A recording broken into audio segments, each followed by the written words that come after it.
Hello மக்களே, welcome to Prema's culinary. இன்றைக்கி நம்ம வீடியோவில் வந்து கருவேப்பிலை பூண்டு குழம்பு, அதாவது பூண்டு கருவேப்பிலை குழம்பு ரெசிபி தான் நம்ம பார்க்க போகிறோம். இதில் வந்து நிறைய பூண்டு கருவேப்பிலை இதெல்லாம் வந்து சேர்க்கறதுனால ரொம்ப ஹெல்த்தியாகவும் இருக்கும், நம்மளோட ஹேர் க்ரோத்துக்கு ரொம்ப நல்லது. நல்ல ஒரு பத்திய குழம்பும் கூட. ஸோ வாங்க இது எப்படி பண்ணுறதுன்னு பார்த்துடலாம். கருவேப்பிலை குழம்பு பண்ணுறதுக்காக நல்ல வந்து கொழுந்து கருவேப்பிலையாக, நல்ல சின்ன சின்ன இலையாக இருக்கிற மாதிரியான கருவேப்பிலையாக எடுத்து வச்சுக்குவோம். அதுக்கப்புறமா நம்ம வந்து இப்போ வறுத்துட்டு அரைக்க போகிறோம். அதுக்கான பொருள் என்னென்னு பார்த்துடலாம். இப்போ வந்து ஒரு கடாயை ஹீட் பண்ணிக்கோங்க. 1 டீஸ்பூன் போல் ஆயில் சேர்த்துக்கலாம். அதில் வந்து 1 டேபிள் ஸ்பூன் சன்னா தால், அதாவது கடலைப்பருப்பு, 1 டேபிள் ஸ்பூன் கொரியாண்டர் சீட்ஸ், அது கொத்தமல்லி விதை, அதுக்கப்புறமா 3 காஞ்ச மிளகாய், அப்புறமா 1 டேபிள் ஸ்பூன் போல் மிளகு, அதுக்கப்புறமா 1.5 டீஸ்பூன் போல் சீரகம். இதெல்லாம் நம்ம வந்து நல்லா சேர்த்துட்டு நல்லா வறுத்துக்க போகிறோம். நல்லா வந்து லோ ஹீட்டில் வச்சுட்டு இதெல்லாம் நல்லா வறுத்துக்கோங்க. இந்த மிளகு இதெல்லாம் கொஞ்சம் வந்து பொரியிற மாதிரி இருக்கிற நேரத்தில் பொரிஞ்சதுக்கப்புறம் பார்த்திங்கன்னா ஒரு 2 டேபிள் ஸ்பூன் போல் துருவின தேங்காய் அதையும் சேர்த்து நல்லா வறுத்துக்கலாம். தேங்காய் வந்து லைட் கோல்டன் கலர் ஆனதுக்கப்புறம் நம்ம வந்து சுவிட்ச் ஆஃப் பண்ணிடலாம். அதுக்கப்புறமா சுவிட்ச் ஆஃப் பண்ணதுக்கப்புறமா நீங்கள் வந்து கருவேப்பிலை சேர்த்துக்கோங்க. நல்லா 4லேருந்து 5 கொத்து போல் கருவேப்பிலை நம்ம நிறையா சேர்த்துக்கலாம். சேர்த்துட்டு நல்லா வதக்கி விட்டுங்க. அந்த சூடுலேயே வதக்கிக்கிங்க, ஃப்ளேமில் வதக்க வேண்டாம். அந்த தேங்காயில் இருக்கிற சூடுலேயே நல்லா வதங்கி கருவேப்பிலை நல்லா வதங்கிடும். ஸோ இதை வந்து நல்லா ஆற விட்டதுக்கப்புறம் நம்ம வந்து இதை அரைச்சி நல்லா ஃபைன் பேஸ்ட்டாக எடுத்துக்க போகிறோம்.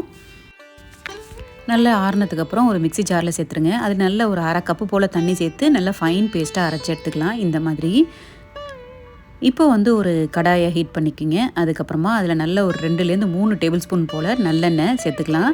அதுக்கப்புறமா 1 டீஸ்பூன் போல் கடுகு நல்லா பொரியணும். அதுக்கப்புறமா வந்து கருவேப்பிலை, காஞ்ச மிளகாய், அதாவது 2 காஞ்ச மிளகாய், ஒரு 10 வந்து சின்ன வெங்காயம், அப்புறமா ஒரு 10 கார்லிக், அதாவது பூண்டு, நல்ல மலை பூண்டாக சேர்த்துக்கோங்க. அப்போ தான் நல்லா வந்து ஹெல்த்தியாக இருக்கும். நல்லா வந்து ஒரு பத்திய குழம்பு மாதிரி வேணும்னா நல்லா நிறைய பூண்டு சேர்த்துக்கோங்க. ஸோ இதெல்லாம் சேர்த்துட்டு நல்லா வதக்கிக்கலாம். வெங்காயம் நல்லா டிரான்ஸ்பரண்ட் ஆகிற வரைக்கும் நல்லா வதக்கிக்குவோம். இப்போ வந்து ஒரு சின்ன எலுமிச்சம்பழம் அளவு புளியை வந்து நல்லா தண்ணியில் கரைச்சிட்டு, 1 கப் அளவு தண்ணியில் வந்து நல்லா கரைச்சிட்டு அதை நம்ம புளி தண்ணி நம்ம சேர்த்துடலாம். அப்புறமா ஒரு 1.5 டீஸ்பூன் போல் சால்ட்டு சேர்த்துடலாம். 1/4 டீஸ்பூன் போல் மஞ்சள் தூள் சேர்த்துருவோம். மஞ்சள் தூள் சேர்த்ததுக்கப்புறம் பார்த்திங்கன்னா நம்ம அரைச்சி வச்சுருக்கோம் இல்லையா, அந்த கருவேப்பிலை விழுது, அதையும் நம்ம சேர்த்துடலாம்.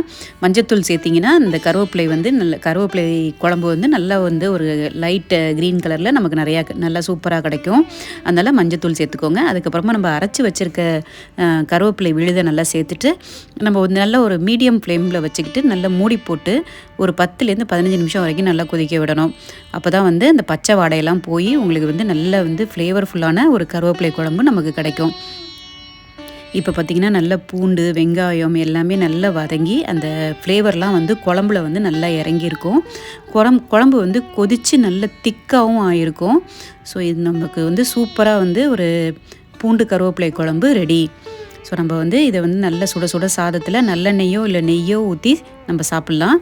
ஸோ இதுக்கு வந்து காம்பினேஷன் பார்த்திங்கன்னா நல்ல எந்த ஒரு பொரியல் அதெல்லாம் ரொம்ப நல்லாயிருக்கும். அதே நேரத்தில் அப்பளம், நல்லா சுட்ட அப்பளத்தை வந்து பொரித்து வச்சுட்டு நம்ம வந்து இந்த கருவேப்பிலை குழம்போட நம்ம ட்ரை பண்ணலாம். ஸோ இந்த குழம்பை இதே மாதிரி ட்ரை பண்ணி பாருங்கள். ட்ரை பண்ணி பார்த்துட்டு எப்படி இருக்குதுன்னு உங்களோட ஃபீட்பேக் எனக்கு சொல்லுங்கள். நல்ல சுட சுட சாதத்தில் பார்த்திங்கன்னா நல்ல பூண்டு கருவேப்பிலை குழம்பை வந்து நம்ம இது போட்டு சாப்பிட்லாம்.